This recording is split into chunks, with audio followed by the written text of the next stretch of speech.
This is the Everyday AI Show, the everyday podcast where we simplify AI and bring its power to your fingertips. Listen daily for practical advice to boost your career, business, and everyday life. Many people talking about the new ChatGPT Voice are calling it their AGI moment, and I don't disagree. Yeah, it's changed how I work in the short amount of time that it's been out, but there's usually at least a handful of updates every quarter that do that.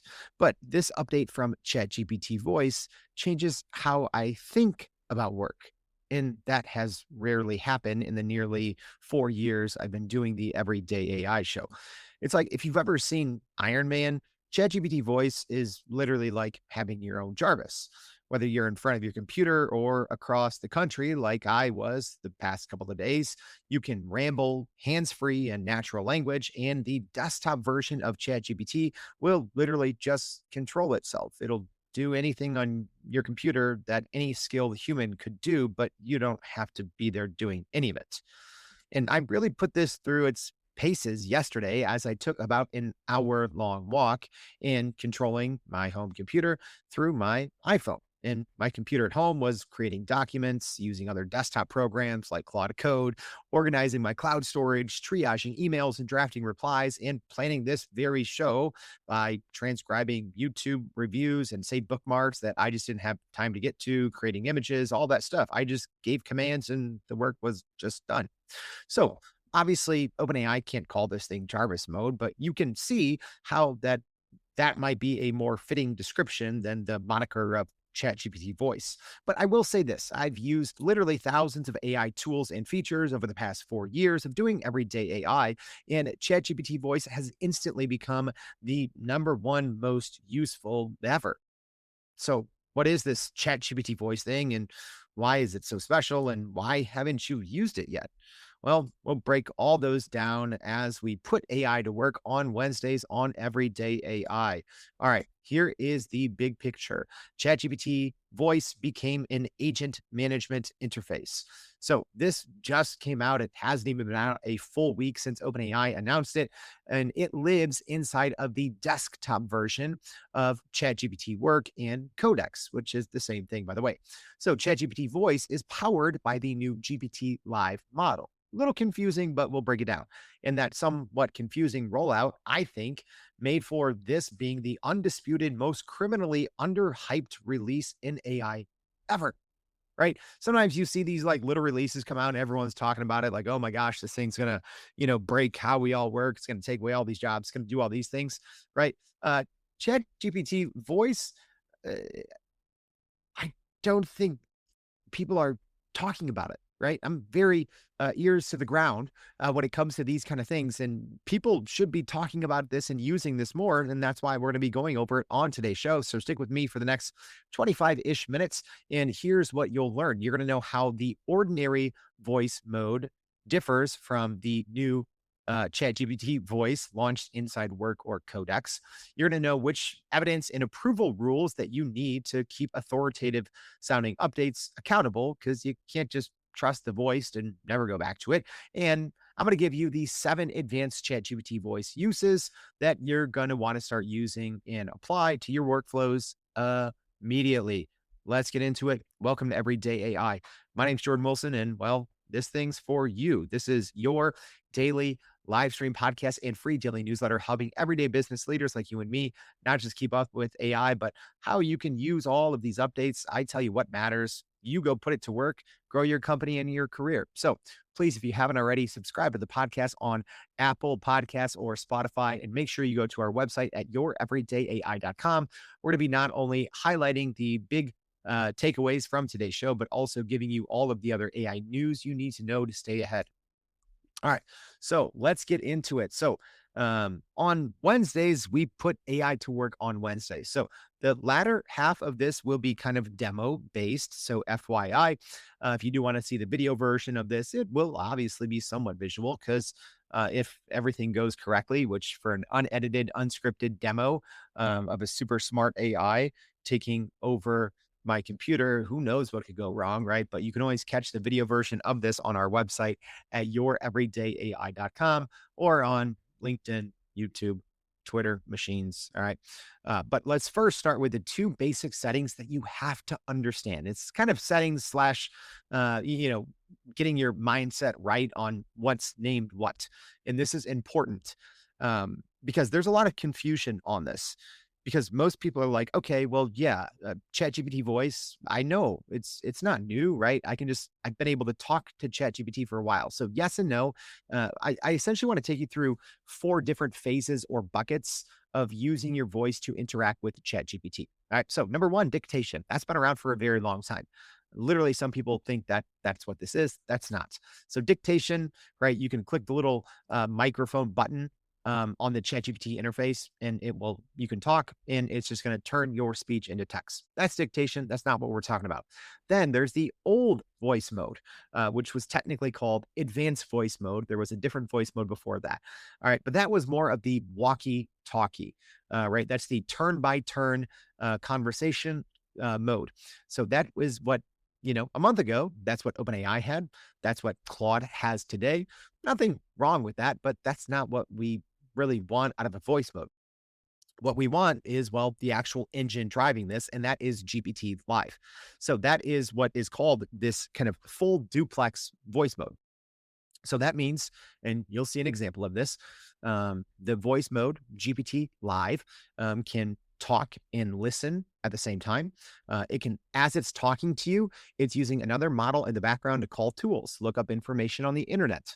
Maybe it's running a little bit of code to give you an answer to something that's not as easy to find as you might think. All right. So that's that natural, interruptible conversation. It's just like talking with a real human, but not like walkie-talkie style. Right. So not to be confused, but that's not what we're talking about here, right? That came out 2 weeks ago, and maybe you've already used that and it's really good. This is different. This is ChatGPT Voice. So this is essentially that voice model, that full duplex GPT Live voice model that has been available in ChatGPT for about, 2 or 3 weeks now. Now that lives inside of ChatGPT Work or Codex. So this is the version that you download on your computer. So there is no ChatGPT voice when you go to chatgpt.com. I know that's confusing. That's going to be using the GPT Live. So ChatGPT voice is available on the desktop version. All right. And that's kind of where the thing that's Jarvis mode, right? Where it can literally access all of your data. It can use your computer. It can do literally anything that a human sitting down in front of your computer can't. Whereas, the normal GPT Live, the new smarter thing, it's cool to chat with, right? But it's not going to actually do your work. Now we all finally have a super smart, coworker sitting down that we can literally just talk to like a real person. All right. So that's kind of the iteration of the different types of voice inside of ChatGPT. All right. So basic setting number 2, which I kind of talked about it. So ChatGPT voice itself is just the GPT Live model plus bringing in this agentic execution layer. So aside from it being able to actually complete work for you, which the GPT Live can't really do, at least not fully, right? The difference here is it has access to all of your data and connectors, which GPT Live doesn't, right? So that's the one thing that is missing from GPT Live that I was using it, right? If you want to say, hey, check my email, or if you have some MCP servers connected inside of ChatGPT, it can't access those. You can upload a file to GPT Live and it will be able to go through and talk about that file, but it can't access all of your dynamic data. As an example, I probably have not a ton, right? Because my tech stack is not super fat, but I probably have at least 30 different either connectors or MCPs. So now with ChatGPT Voice on the desktop version of ChatGPT Work or Codex, I can instantly talk and grab data from any of those, but also I can output or have the agent output work for me, but I can just command it all via Jarvis mode, right? So here's how it works. All right. The ChatGPT voice can listen, it can speak and coordinate all at the same time and actually do your work. All right. So there is a little button, right? So if you hover over it, it just says start voice chat. So not to be confused with the button on the left, which is just the microphone button, which is the dictate button. All right, so you're going to start a voice chat in this little orb, right? This little ChatGPT orb. I don't know if there's an official name for it. I just call it the, you can call it the voice visualization or just the orb. So I'm just going to call it the orb. All right, so that's when this kind of ChatGPT voice mode is working. So also a little confusing. That's the same orb that comes on if you're just using GPT Live inside of chatgpt.com. All right. So you just got to be using this if you're trying to follow along at home, which I encourage you to do. Make sure you're obviously using the desktop version of ChatGPT Work or Codex, which again, a little confusing, is the exact same app. There's just a drop down at the top because people are always like, wait, I don't have Codex. Yes, you do. It's ChatGPT Work. And people are like, I don't have ChatGPT Work. And it's like, yes, you do. It's Codex. It's the same thing. All right. So you have to be doing this inside of that the downloadable program on your computer. And well, it's just neural. It's going to be able to listen and run these models in the background and literally do anything that you can do on your computer. So there's multiple layers, and kind of the biggest differentiator that I think versus ChatGPT Voice and GPT Live, the voice layer just talks. Now we have this new layer that we're combining it with all of the capabilities of Codex. It just is going to work, right? It's going to execute your work for you. And just for ease of not saying the wrong thing too many times from here on out, I'm just going to say Codex. All right. But it's the same thing as ChatGPT Work, right? But there's too many ChatGPTs flying around. So I'm just going to say Codex, right? That is the version that you download and run on your computer. All right. So let's quickly go into the 7 advanced ChatGPT voice uses, and then we're going to go straight into the demo, and hopefully it all works. But I'm going to be doing some of these advanced use cases as we go along. But these are also kind of best practices as well. So number 1, and this is a difference in how these threads work. So you cannot go and pick up an old thread and start a new ChatGPT voice conversation in there. All right. You can't do it, unfortunately. That would be great if you could. Instead, you are going to start a new chat. Okay. So whether that's inside of a current project, or if you just go down and start a new chat that's not attached to a project. So you can start any new chat by just clicking the start new voice chat button. And that's how you start. But here's the thing, right? It knows everything and it controls everything. All right. And that is just, I can't emphasize how big that is, right? I've done this many times. I've done live demos of it. I just checked again, right? Let's talk about Claude Code, right? Claude Code doesn't know anything within what's happening under its own roof, right? Unless it just happens to commit something to its memory, which it just does that haphazardly. Otherwise, it knows nothing, right? So all of those conversations, let's just say that you're talking about Claude Cowork, right? All of those conversations, unless it just commits something to memory, which, maybe it does 1 to 2% of the content in there. If you start a new chat, it knows absolutely nothing, which makes something like Claude Desktop, in my opinion, extremely useless, right? That's why I don't really use it. I mean, I use it to audit things that I build inside Codex, right? But the big thing with this new voice mode is it can understand any thread anywhere. All right. So you can direct it to, hey, go look in this project, right? Find this project folder. So it can research any thread, see what was done, understand it.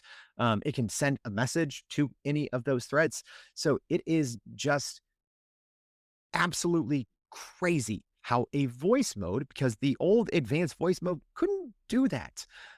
Right now you can. And this is, again, combining the power of Codex with this technology, right? So I'll just walk you through how I was using this on my walk this morning. I know the name of most of my projects inside Codex. And I just said, hey, walk me through every single major thread in these, project folders one by one at the end. Give me a brief update and what next steps may be. If you're not sure of a next step, suggest one for me based on, what you know about me, what's in my agent's MD file for that folder, or for, Codex in general. So it knows my overarching goals and it knows the project goals. And then it's going to go in there. It's going to look at all that context and then just make me make decisions, right? This is why I think on my walk, yesterday, um, I was more productive in that 1 hour on my phone, just talking in my AirPods, than I would have been probably in 3 or 4 hours doing the exact same thing in front of my computer. I talk about this all the time.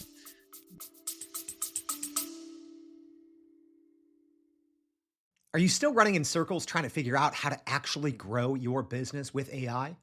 Maybe your company has been tinkering with large language models for a year or more, but can't really get traction to find ROI on Gen AI.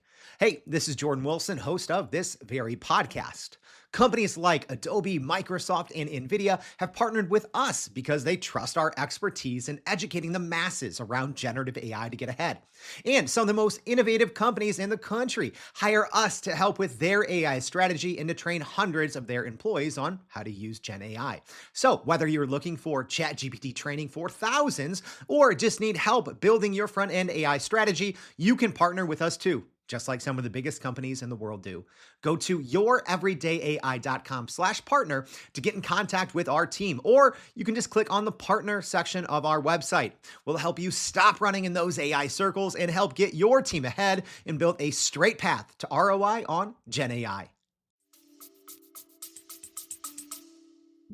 The internet is made to distract you, right? And even for me, it can be distracting working in Codex, right? Because I have all my browser tabs open inside Codex. So something about just the combination of rambling and being able to control any of these threads, and just having that real focused time, I got so much done, right? In that 1 hour walk. But anyways, kind of advanced tip number one is know that you can, with your voice, any new chat can understand, read, write, and do anything to any thread. So it doesn't really matter. For me, from an organizational perspective, I would really like to just be able to go into a certain thread and pick it up from there, right? I have all these chief of staff threads inside of each project folder. That would be preferable for me because I like things to be a little organized, right? And then you have this chat that's down there in your recents, but overall it's okay because when it does make changes, it will actually go in there and send a message in those chats. So it's not like it gets lost. And I do have another advanced tip later that can help with this. All right. So number two, GPT Live can't use connectors, and Codex with ChatGPT Live can. So I already referenced this, but this is huge because GPT Live by itself, it's great, right? It's more of, I think, an advanced party trick. And I do hope, and I know the team has alluded to this online, that they are going to eventually bring connectors to GPT Live.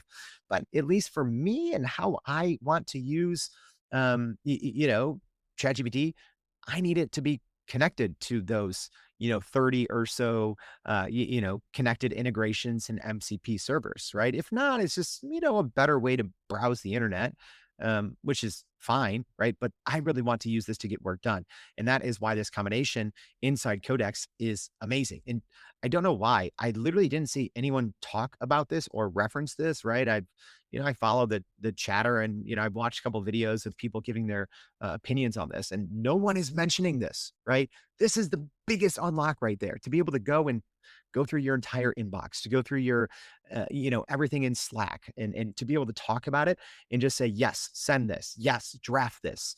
No, save that to my Google Drive, right? Just to be able to go through all those things, this is what people have been wanting for so long. This is the Jarvis, right? Hey, what's important? Go look in all of, go look in my CRM, go look in my, I don't know, ERP, alphabet soup, whatever you want to say, my Drive, my Linear, whatever programs you're using that are connected inside Codex. Go through all those, triage those, ask me what you want, what are the most important decisions I need to make. And if you have read, write access, right, you can just start making those decisions, and Codex can actually just go do the work in those programs for you. All right, so that's number two. Connectors is a big unlock. All right, number three, you can schedule, right, the same way that you would inside of ChatGPT. So yeah, this is another one of those things that you can't overlook. Just that you're using voice mode, you can't overlook just the normal power of ChatGPT, right? So one of the things, if you use ChatGPT online or the ChatGPT work online, is you can have repeatable tasks. So even when you're talking, right? I did this a couple of times. I'm like, I'm going to keep missing this thing, right? So, I said, hey, every, Monday at 7 a.m., run this task, this thing that we just did together that, me and ChatGPT just collaborated on via this ChatGPT voice. That needs to be run, every Monday morning or every Friday afternoon or, every day at 4 p.m. What we just did, let's turn that into a skill, and then let's have this be a scheduled run. So another big thing. So, as an example, maybe every single day you want to go in through and see any new lead that's come in via HubSpot. You want to enrich that data with Clay, and then, use the Condo MCP. That's one I use to help manage my LinkedIn messages to see if you have a LinkedIn connection with those people, right? So you can literally do that all via voice first. It's going to learn how to do it all. And then you can say, turn that into a skill, run that every single day at 9 a.m. And then you can literally, once it's done, go and talk and be like, hey, what happened here? Right? That process right there, as an example, going into your HubSpot, seeing who's new, going in, enriching all that in Clay. And then, seeing which of these people, right? Especially if you're in B2B enterprise sales or SaaS sales, right? And you have a big LinkedIn network, like I do. That's something that takes a lot of time to do all those things manually, right? That might be every single day. I don't know if you're an SDR, BDR, that might be a third of your day. It can be done for you, right? Set it up once in ChatGPT Voice, set it up as a schedule. And then every day you can also be like, hey, check in, walk me through, give me a game plan on this. And, in a 10-minute ChatGPT Voice conversation, you've already done what would have normally taken you 3 hours and 10 minutes. All right, let's go next. Number 4, stack multiple tasks at once. Yeah, you don't just have to give one.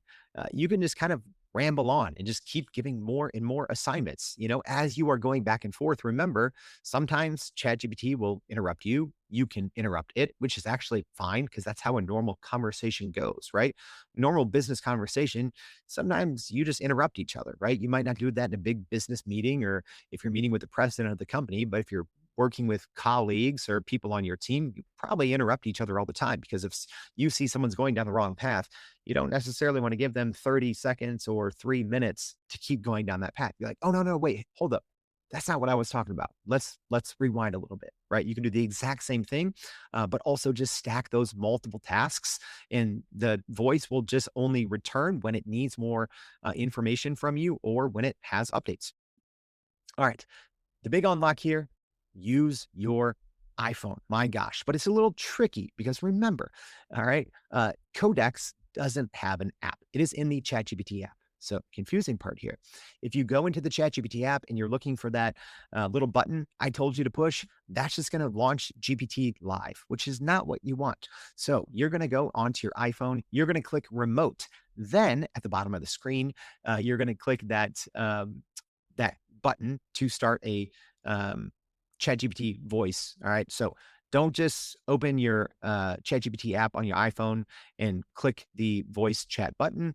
You need to first click remote because that's essentially then at that point, and this is what I was doing today, that's how you are literally on the phone, right? For me, quite literally hands free. I had an AirPod, one AirPod in my ear, and I was literally controlling my entire computer, working on multiple projects, right? Going through all those folders, and it was downloading, uploading, opening programs, changing things, doing the things that I would normally be doing it all hands free, just giving, my Jarvis instructions. All right. Number 6, a spoken update is not proof. All right. And I talked about this earlier.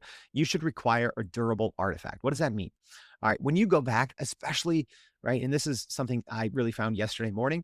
I was looking back through the transcript of what I said, and I'm like, wait, how did we get this done? Right. Because sometimes all you get is what you said and what ChatGPT said. So, one thing I would encourage you to do in this voice conversation, or, you can leave this in your agent's MD file inside of any project folder, is just say, hey, always require written evidence when you're done, right? Or, build a an outline every single time that you complete a tasks. Make sure you outline what was done, or if maybe you have a folder, a file, whether it's locally, etc. Every time you, um, complete a run, complete a task, complete a project, upload this file and say exactly what was changed, what was done, where the file location is, etc. That's huge. You always need written evidence because, yeah, it's nice to be able to just flow with voice mode, but sometimes you need that data. You need that data, right? Maybe you want it in a markdown file. Maybe you want to upload it to your Google Drive. Maybe you just want it in line in the thread inside Codex, right, as a bullet point, but you need that written proof. And then last but not least, and this one's really cool, another one that I haven't seen many people mention, but there's literally on the desktop version, if you click that little orb, you can drag it. All right. And you don't even have to have Codex kind of active or open on your screen. This is one thing I'll hope I'll be able to kind of demo.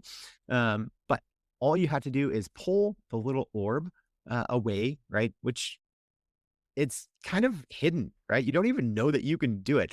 A lot of times, right? One thing I do when there's new features, I just click around because, OpenAI is known for, hiding little fun Easter eggs, if you're talking about like Codex pets or anything like that. But yeah, I just clicked and I was like, huh, you can drag this thing, right? And then I saw maybe one or two other people mention this, but yeah, for the most part, you can just have that little orb just chill on your desktop and you have this omnipresent agent that's just going to chill. It's going to do absolutely nothing until you tell it to, right? So one I guess not cheat code, but best practice for this, especially, right? I like to listen to music a lot, and you can't really do that because it's listening for any word, right? So I will just have an AirPod in, listening to music, and then on my Mac, I just set the output to my AirPod so I could still listen to music or be on a call with a colleague, right? Something like that. And then I can still, mute the mic, but if it's just me in front of my computer, that's all I really need to do. I can listen to my music in an AirPod and use my computer microphone to then talk to the orb, right? That sounds weird, talking to an orb. All right, but it just allows you to have that omnipresent agent. All right. My gosh, what could go wrong? Here we go. Let's go live. I'm not gonna lie. Sometimes, especially because I have a lot of more kind of private, personal private information in my Codex. Sometimes when I'm like, oh, I got to share my entire Codex, I'm sweating bullets a little bit. But I always want you guys to see how this goes live and kind of see how it works. All right. Let's try this live stream audience. If you could, let me know if you can see my screen. All right. And hopefully we'll be able to hear the audio as well. So, as a reminder, this is if you do want to see the video version of this, if you're listening on the podcast, in the show notes, there's always a link to the episode page on our website. And you can go watch the video version. So just skip to, I don't know, about 26 minutes or so. Okay. So at the bottom here, you'll see there's a normal microphone. Don't click that. That is the dictation. The other one is to start a new voice chat. All right. So let's just go ahead. I'm going to go to make this an unattached chat thread. And then I'm just going to riff a little bit here. All right. So if you hear me talking, I might hit the pause, the mute button so I can keep talking to you all and explain what's going on. But otherwise, assume that I'm just talking from here on out to ChatGPT. So let's get it going. I'm going to actually work on a project that I wanted to do because I put a lot of work into a recent speech that I did. And there were some things that happened in there that I'm like, I should probably pull that and do something more with that speech that I did. So let's go ahead and get started here.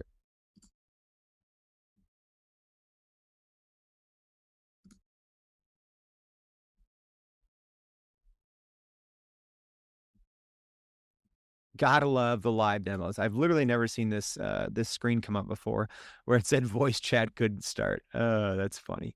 All right, let's try it again. Hey. Okay. What would you like to try again? All right, cool. No, so can you look? It's maybe in my downloads folder, but maybe from like 2 or 3 weeks ago. Um, I did this presentation for a firm, and there's probably like a PowerPoint. It was about ChatGPT work. Let me know if you can find it. I'll check your recent presentation files for that. All right, Got a so ChatGPT work PowerPoint in your downloads, so you can open it from the file card on your screen. oh, cool, great. So can you just kind of go through and bullet point what I talked about and what I didn't? And then while you're doing that, can you also open Chrome and then go to YouTube and find the live stream that OpenAI did a couple of weeks ago for the ChatGPT work announcement? It's probably like 2 weeks ago or so.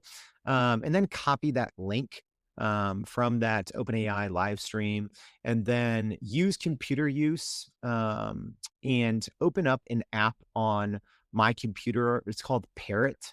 It's an app that I built. And then I want you to take that YouTube URL from the OpenAI live stream, and I want you to paste it into Parrot and create a transcription. And I want you to look at that transcription, which will tell you, what they talked about in that 30 or so minute live stream. And essentially, I want you to look and find what I did not cover in my Affirm presentation that was covered in the OpenAI live stream. So just take your time and start working on that. I'll get started on that. I'm comparing your firm deck with the OpenAI work launch stream now, using Chrome and Parrot for the transcript. All right. So I just put this on mute, so you'll probably still hear ChatGPT. Oh, it's not on mute. All right. There we go. I think I'm on mute now. I'm not. I have no clue what's going on. Okay, that's weird. Another time, um, it's showing the transcript here, but obviously I'm talking to the live stream audience now, not ChatGPT, even though it's still transcribing. So, hey, chat, are you still listening to this?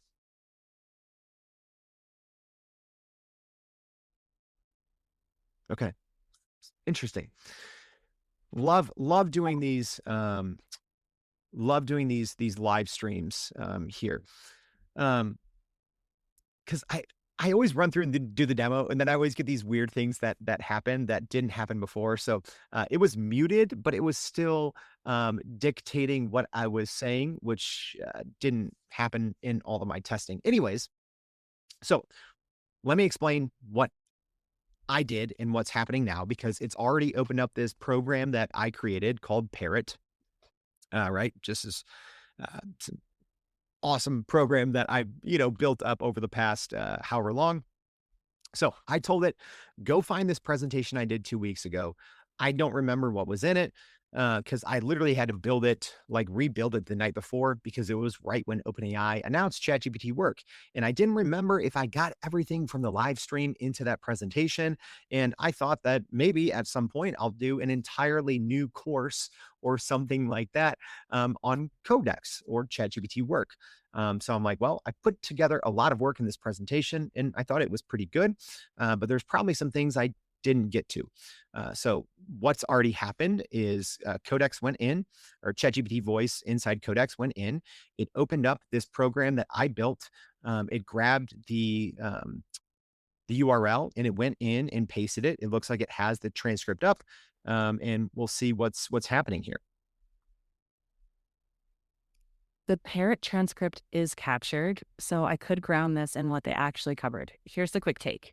Your deck focused on the desktop agent and agent's MD workflow. The stream emphasized connected workflows and shareable outcomes. Those connectors across Slack, Calendar, and Excel to PowerPoint to sites. Can you maybe just give me bullet Big ones points? didn't cover. Can you maybe just give me bullet points of the biggest things that I did not cover in my Affirm presentation that was in the live stream? Sure.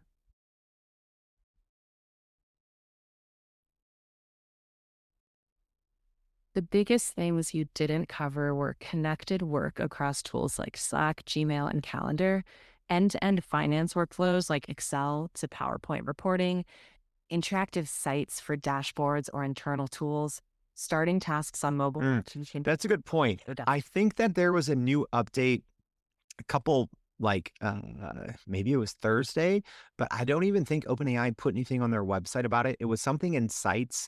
So see if you can look up maybe their change log for Codex, or sorry, for sites.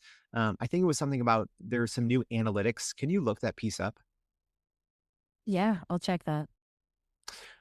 Also, look in my transcripts for your everyday AI, because every Friday and Monday, we go over kind of like new features and new updates. So can you just check this, the last week's shows? Because I think there were a couple other Codex updates in there. So you can just, open that up, or I think there's a folder. Um, on my desktop if you want to, or not my desktop, maybe in documents if you want to use computer use, or you can just go to our website and look at the transcript there. Because sometimes they only update their kind of change log like once a week. So we obviously put out shows, every day. So just go specifically on sites. I want you to get more information on that. Got it. I'll check the official notes, the site's docs, and your recent transcripts for anything site specific. Okay, and while you're doing that, or maybe first, can you just create a very simple document and then just download it and save it to my computer, that just shows kind of what I talked about in the Affirm presentation and then what I did not cover. And just kind of download that to my computer, but also save it to my Google Drive just so I have it, and then, name it so it's easy for me to see and understand what's in there too. Got it. I'll put that together and save it both places. Okay. So I realized what I did wrong now, guys, earlier. When I'm like, wait, it's still catching me speak. Even no, that was a human error. I accidentally turned off the speaker um, instead of the microphone. So that was my fault. So right now I have both muted. So, ChatGPT is still talking to me, but it's not super important. Essentially, I just wanted to show you those capabilities, because what just happened, even though I kind of fumbled through that demo quite a little bit, right? This is something I was going to do because I knew I put together, like I said, a lot of good information for this Affirm presentation, just going over some of the features. I had some good visuals, some good content, all that stuff. Right. So why would I start from scratch? But I knew that there was new things that needed to be updated. I didn't have 35 minutes to go rewatch the, ChatGPT live stream.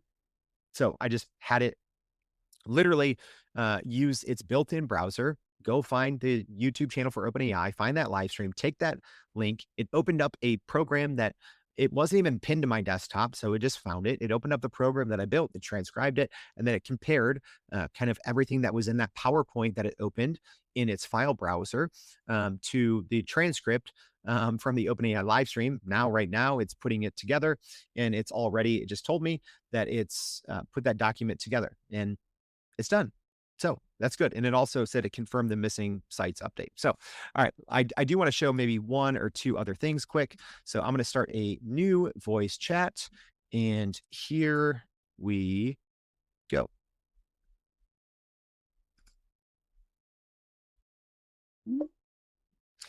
Hey, can you use the Beehive MCP and look at my poll from yesterday, and tell me what the results from the poll were?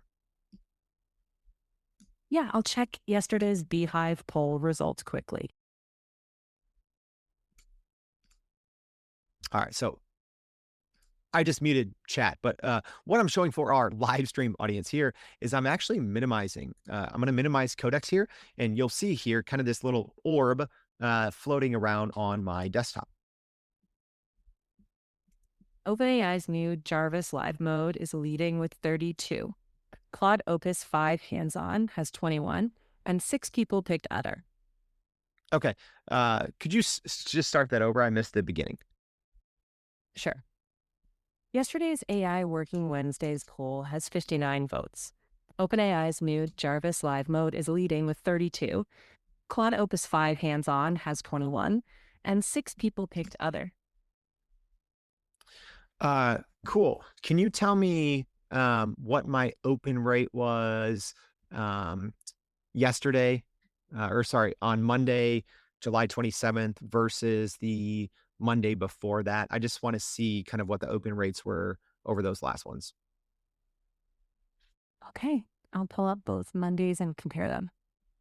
So essentially what I'm doing right now, I just muted both, is, well, I got rid of Codex and now I just have this little floating orb here, right? So I'm dragging it around my screen. I can put it literally anywhere.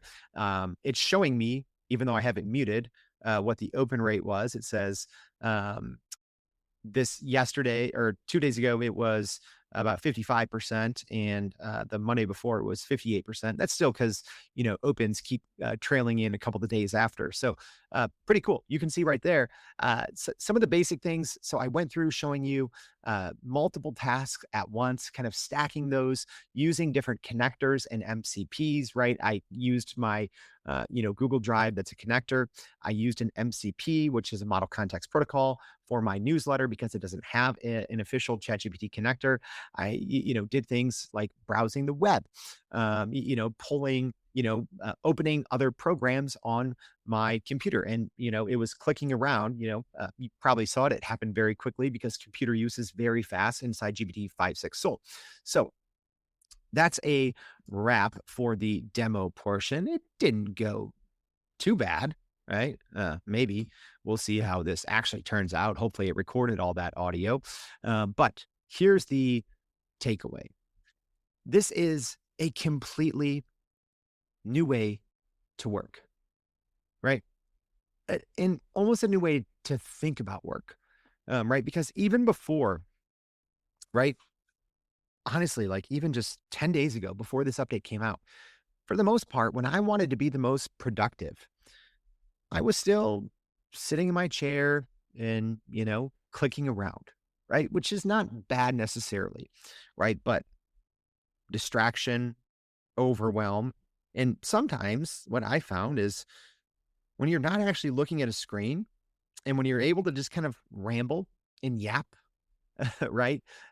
Sometimes you get much better results because you can communicate things sometimes in a much clearer way.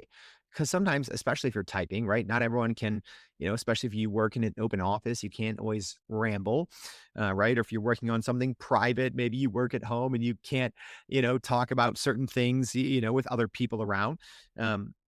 This is something that for me, I'm not saying I've struggled to adjust how to work, but I've had to rethink what it means to work, right? And I had a great day working, right? I had a great day working yesterday. Went out and, like I said, took an hour walk, and it was not only being able to get outside and touch grass here in Chicago, but I actually think that I got a lot more done in that 1 hour than I would have gotten done 2 or 3 hours doing something very similar using Codex or even ChatGPT Voice in front of my computer with all my screens, because it's distraction. And then I would have said, oh, I have to go do all these other things, right?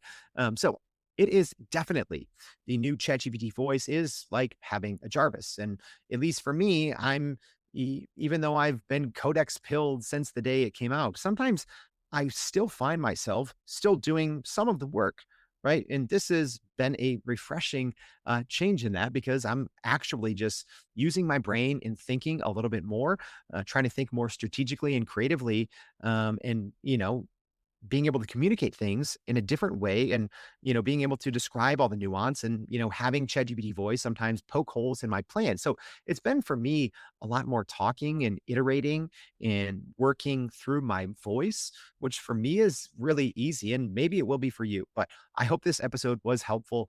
Maybe this won't be for you, but there's a good chance that using the new ChatGPT Voice could be the biggest paradigm shift in how you've worked since maybe ChatGPT came out, or even more so than that.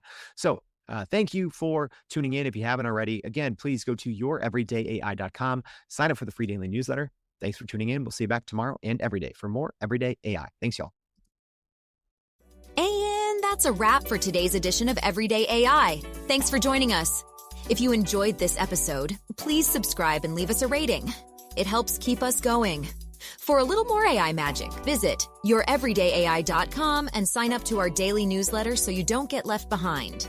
Go break some barriers, and we'll see you next time.